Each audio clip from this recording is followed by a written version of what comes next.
You will never be the same after doing a PhD. Over the next 10 minutes, we will explore how a PhD will rewire your brain in 5 ways: self-direction, humility, problem solvence, and resilience. And we will look at how these skills will help you in a world beyond academia as well.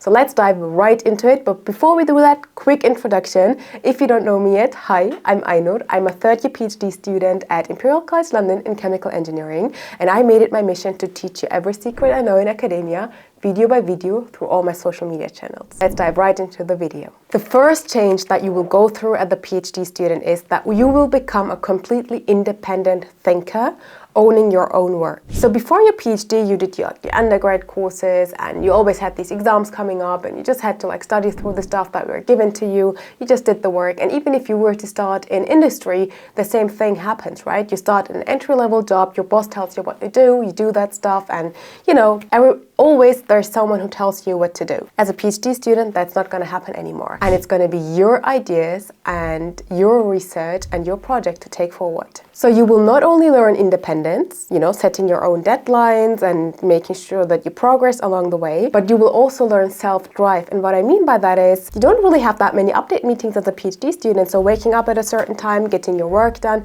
in some way you're like a self-employed person. You have to find that inner drive to keep going with your work, even though you don't have a boss or someone that looks up on your shoulder, like any kind of deadlines that come up. You still have to show up every day, and it has to come from within you. Not only that, you will also, with the course of your PhD, become an expert in your field. So the same thing every single day, working on that one research problem will make you an expert. You'll gain so much expertise, making you that independent thinker that we were talking about in the beginning, right? Now, these skills, like being an independent researcher and independent thinker, is very versatile because you can use this in a world beyond academia, not only in your research, but in your personal life. For example, I'm a social media content creator.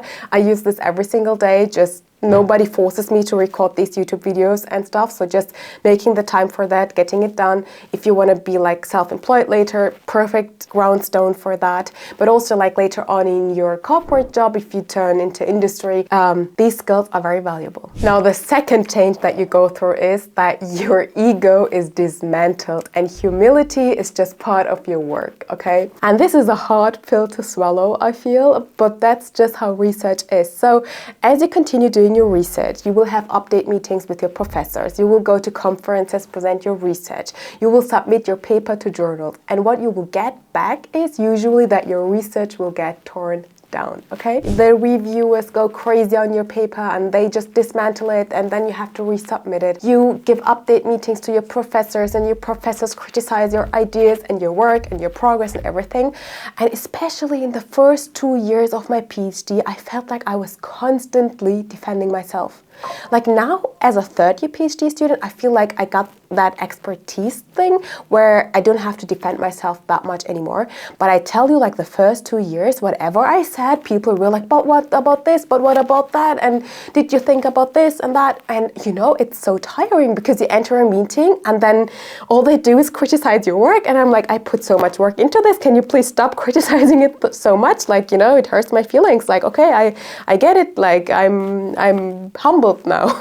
So you learn humility, and you learn it all the time, because the more, it's not only about the research that you present, but it's also the more you learn about a topic, the less you know about the topic. So you become that expert in that one field, and then you just try to explore something that's maybe just a little bit different to what you do, but still mostly in that area, and you realize again that you start from scratch. That happened to me because I wanted to add another layer to my research, and I was like, okay, here we go again. I know nothing, even though the topic is related so much to what I do right now. So you're constantly being humiliated and challenged, and that's something that happens during your PhD journey. Now, one great takeaway from being humbled is that you value research and seeking the truth more than your ego and being right all the time. So what I learned is that it's okay to not be right, and that this is what science is about, having these discussions and having your ideas challenged, and then through these discussions then finding the truth,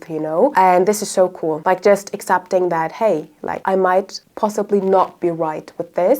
Let's find the truth out together. Humility. Moving on to the third thing that rewires your brain. And this is one of the favorite things that I pulled out of my PhD so far. And it's that new challenges do not frighten me anymore.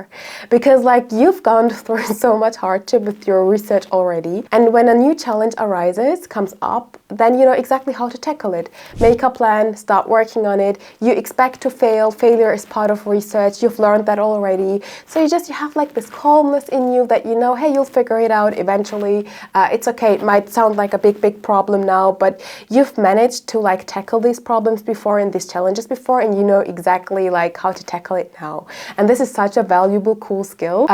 I just love that. Like, I'm so glad that my PhD taught me this. You have a step-by-step approach on how to tackle this challenge, and you have that growth mindset that gets you towards your research goal, and if you apply it to your life goals. The fourth thing that changes with your PhD, that problems don't look like obstacles anymore. They look like puzzles to be solved. And this is like such a weird change in perspective from like me being a first-year PhD student to me being a third-year PhD student. Like, I realized that research is all about problem solving. So you never run out of problems. There are always new problems to be solved, and that's the thing of research, right? Like, we want to know the truth. We want to find out new things about the world that we live in, and this means ultimately an endless case of problems, and that's what makes research fun, and that's why we do research. So you embrace the problems and like you worked on a puzzle. And this is such a cool brain rewiring thing that I also applied to my everyday life, like to everything that I do. Out of these problems, we get solutions that will take us a step further in life. And finally, the fifth mindset shift, that is also like, I absolutely love this. And it is that you develop patience and long-term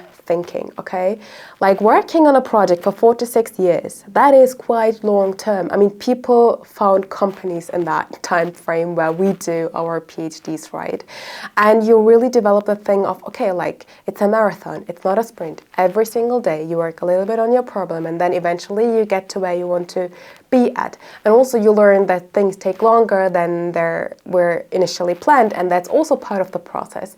And you learn to be patient with your work, and you learn how to fail and fail and fail until eventually things work out. And this builds resilience, patience, and again, that growth mindset that you believe in the goal and you walk towards it. And it's really not that easy, you know, to keep walking for 4 to 6 years, especially if you have like lots and lots of failure and you seem like you don't make any progress at all.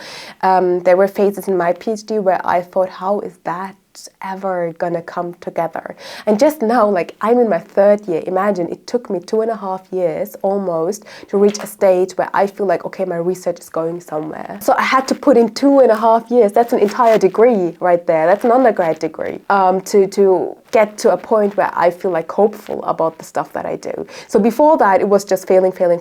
So that kind of like resilience that you build up and the toughening up thing, you can apply this for everything else in your life. Whatever you do after your PhD, just know you got the strength to push through that hardship and reach the goal at the end. So yeah, this sums up 5 ways on how my PhD rewired my brain, and I'm very confident that this will happen to you as well during your journey. I feel like these skills are so valuable. It really like leveled up my skill set that I have, and I can apply each and every single one of these into my personal life as well. I can apply it for entrepreneurship. If I were to decide to work in industry afterwards, I can apply it to that. And obviously, if I were to stay in academia, I can apply it to that as well in there. So these are super valuable skills, and I feel like a PhD journey is hard, yes, but you also learn a lot along the way. Get ready for a hell of a journey. And yeah, before we end this video, I just want to say that I post daily videos on Instagram on academic tips. So you can check out the QR code here and check out my Instagram channel. And also, this YouTube channel is quite small. We have a little above 2,000 followers, a little above 2,000 subscribers here. So every single like, comment, share means a lot for this channel. You have no idea. So if you've pulled anything useful out of this video, just leave a like. Maybe that. I know maybe a comment is too much, maybe sharing it to your friends is too much, but just a like. You have no clue how much that means, and the more this channel grows, the better videos I can produce for you guys. Maybe we'll have some guests over here, maybe, you know, we can really like pimp up the quality of these videos.